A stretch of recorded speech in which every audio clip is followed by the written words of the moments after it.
Bonjour à tous, bienvenue dans cette vidéo sur le chariot retrouvé. Si vous ne connaissez pas le tarot retrouvé, sachez que c'est une restitution du canon marseillais. Le tarot de Marseille, comme on l'appelle, n'est pas vraiment originaire de Marseille, mais il est un canon qui nous vient d'une tradition hermétique et néoplatonique. Et donc, dans cette restitution du tarot retrouvé, je veux vous présenter les cartes telles qu'elles étaient, telles qu'elles reflétaient au tout début cette vision néoplatonique de l'Académie de Florence. En passant, vous pouvez avoir plus d'infos sur ça gratuitement sur ma chaîne. Il y a plusieurs heures de conférences et de vidéos qui sont à ce sujet. Alors, on va aller regarder ensemble cette semaine le chariot et vous allez voir sur le chariot un dessin qui peut surprendre au départ, ou en fait, j'aurais presque envie de dire qui, au départ, ne surprend pas et se met à nous surprendre quand on le regarde d'un peu plus près, parce qu'au départ, on pourrait se dire, il n'y a que ce conducteur du chariot avec ses chevaux, mais quand on regarde plus près, on se rend compte que le chariot, il est particulier, il ne possède que deux roues, les roues semblent s'écarteler, il y a deux chevaux, mais les chevaux sont coupés en deux. Ils semblent être fusionnés et entrés à l'intérieur du chariot. Et les deux chevaux ne vont pas dans les mêmes directions. Eux, un peu comme les roues, ils semblent s'écarteler. Et en fait, ici, la carte du chariot en termes néoplatoniques, en termes hermétiques, elle est vraiment un reflet du commentaire de Platon sur l'âme tripartite. Donc, qu'est-ce que ça veut dire? Ça veut dire que Platon avait réfléchi à cette idée de l'âme et de la vie humaine et il avait comparé l'idée de l'âme à ce conducteur de char qui a deux chevaux et qu'il doit arriver à maîtriser pour revenir jusqu'à Dieu.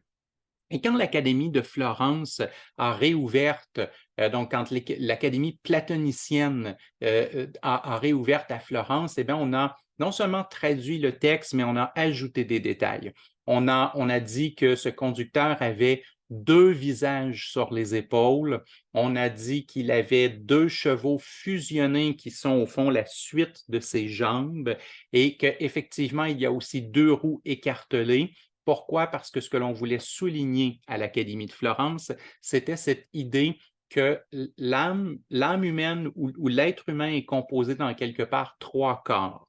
Il y a deux corps qui vont l'accompagner tout au long de son existence terrestre et un seul de ces corps pourra retourner jusqu'à Dieu à la fin de sa vie si la personne a accompli ce qu'elle devait accomplir.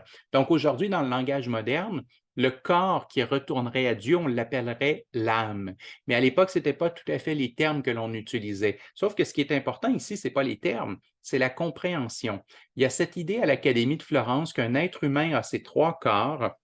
Un des corps est le conducteur, c'est ce conducteur qui pourrait revenir jusqu'à Dieu.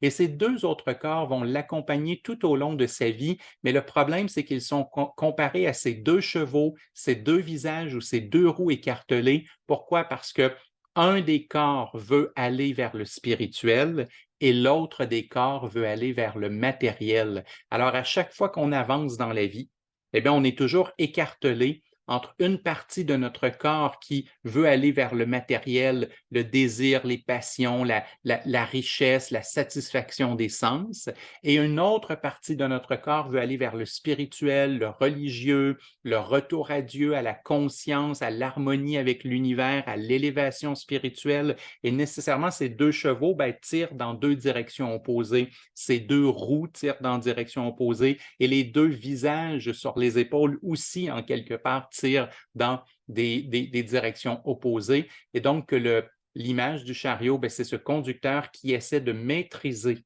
les deux corps qui vont dans les directions opposées afin qu'il puisse retourner jusqu'à Dieu, afin qu'il puisse parcourir toute sa vie terrestre de la bonne façon pour pouvoir faire éventuellement le retour à Dieu. Donc ça, c'est le sens vraiment le plus fondamental et le plus spirituel qu'il y avait dans la carte originelle du canon marseillais de tarot. Donc, il y avait dans cette vision originelle de l'Académie de Florence. Et maintenant, c'est intéressant de regarder comment on a traduit ça dans les tirages. Comment on va traduire ça dans les lectures au quotidien? Bien, nécessairement, le chariot va beaucoup nous amener vers une forme de progression, c'est-à-dire qu'on a un conducteur qui tente de maîtriser les chevaux, les roues et les visages sur ses épaules afin d'arriver à bon port, afin d'arriver à destination. Donc, le chariot va toujours représenter une progression d'un point A au point B. Et comme il y a un effort pour y arriver, bien, il va représenter la maîtrise et le travail qui est nécessaire pour pouvoir arriver, pour pouvoir faire cette progression, pour pouvoir arriver au point B. Il va nous falloir faire preuve de maîtrise, il va falloir nous faire preuve d'autonomie, il va falloir nous faire preuve d'indépendance. Bref, c'est une carte de travail, travail acharné, c'est une carte où on sent qu'il y a une énergie qui est dédiée. Il y a plusieurs événements, éléments et énergies qui ne vont pas dans les mêmes directions, mais je travaille fort pour que tout ça puisse m'amener à destination. Alors, c'est ça qui se reflète beaucoup, beaucoup dans le chariot. Et en termes de lecture, très, très pragmatique, bien, comme on a un véhicule, comme c'est la seule carte vraiment dans le tarot où on voit clairement un véhicule, bien, on va l'associer aux moyens de transport et au déplacement. Et comme vous le savez, bien, j'utilise les cartes en droit et en vert, principalement parce que je ne fais pas de clairvoyance ou de médiumnité. Donc, j'ai besoin de comprendre est-ce que l'énergie du déplacement va bien dans la vie de mon client? Est-ce que la progression va bien ou est-ce qu'il y a des obstacles à cette progression? Et quand la carte est à l'endroit, je sais que le tarot me dit que ça va bien, que les choses vont rondement. Et quand elle est à l'envers, il me parle d'obstacles. Donc, il me dit qu'on est toujours en progression, mais que cette progression est difficile. Il me dit qu'on est toujours en train de faire un effort pour maîtriser les chevaux, mais il m'avise que le client a de la difficulté à y arriver actuellement.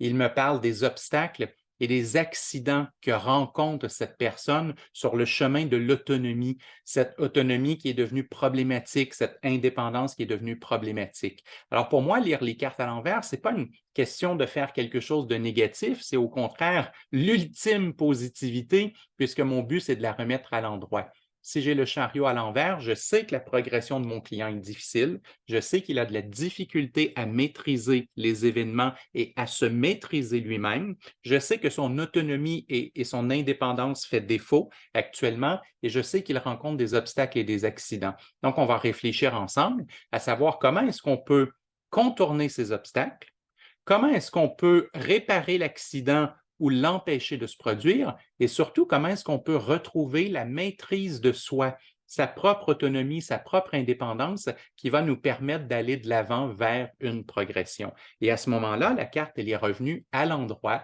et voilà, j'ai aidé mon client à faire ça. C'est ça le chariot retrouvé, c'est ça une des facettes néoplatoniques du chariot retrouvé. Vous savez, si jamais vous avez envie de télécharger un guide gratuit, un guide PDF gratuit des 10 trucs qui m'ont le plus aidé à comprendre le tarot et à lire le tarot, eh bien, allez voir au bout de mon doigt ou dans le texte qui accompagne cette vidéo, vous allez voir qu'il y a un lien, il y a un i au bout de mon doigt ou il y a un lien dans le texte descriptif qui va vous mener à un endroit où vous pouvez télécharger ce guide gratuit.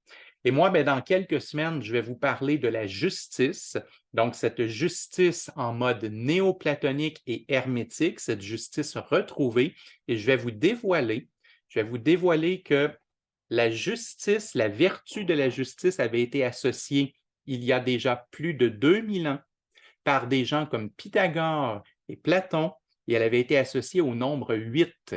Et je vais vous expliquer pourquoi, et ça va vous montrer aussi comment on peut voir si le tarot fait du sens. Est-ce qu'il a attribué 8 à la justice comme la source philosophique originelle le donne, ou est-ce qu'il a décidé comme ça de changer les nombres dans les cartes? Donc, on va découvrir ensemble le nombre 8 et son lien philosophique et hermétique avec la justice. Ne manquez pas ça. Abonnez-vous à la chaîne, hein. Si vous êtes abonné à la chaîne, YouTube vous avise dès qu'une nouvelle vidéo est disponible. Donc, YouTube va vous aviser dès que la justice sera disponible. Alors, sur ça, je vous souhaite une bonne journée et je vous dis à très, très bientôt.